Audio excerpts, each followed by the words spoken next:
kaprumde, magandang umaga. Ngayon update tayo sa ating harvest ng talong.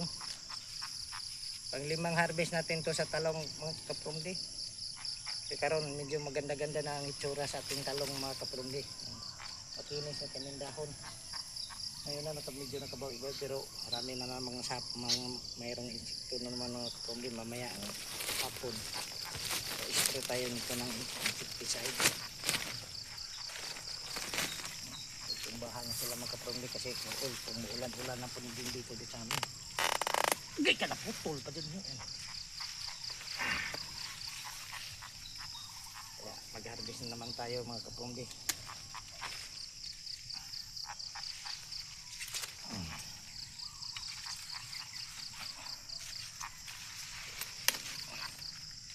Itong ano natin.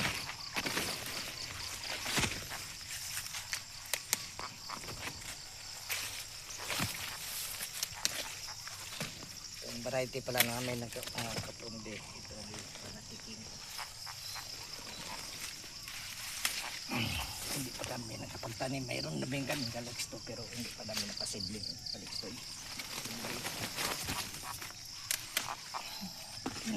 This one ni dahon. Balik mo siya.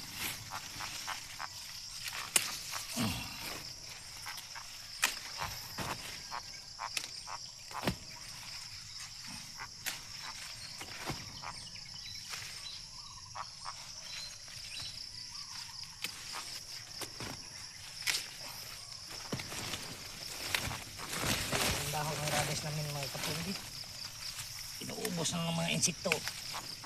Yun, ang iba hindi pa nagkalaman. Ang iba nagkalaman. Maganda na magkalaman pero ang iba wala.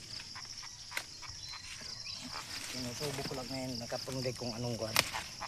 Kung okay ba talaga ang anong radish.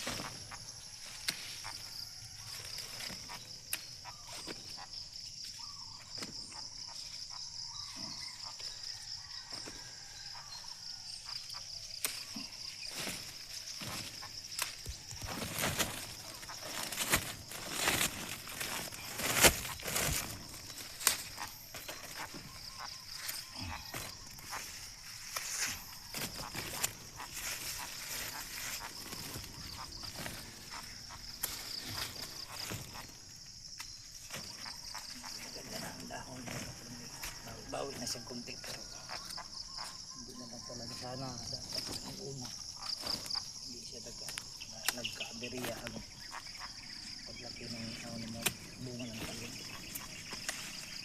Sinadaanan ito ng mga portboro.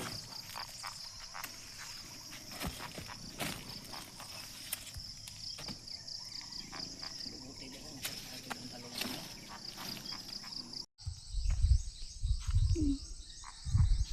Kaprumde, ito na ang ating harvest ngayon sa ating talong mga kaprumde. Ito lang lahat na nagkukuha yun, isang basket siguro yun. So, ito lang. Okay lang ito mga kaprumde, basta importante mayroon tayong na-harvest. Maraming salamat mga kaprumde. Sana huwag niyong kalimutan mag-subscribe sa aming YouTube channel na Prumde Twin Vlog.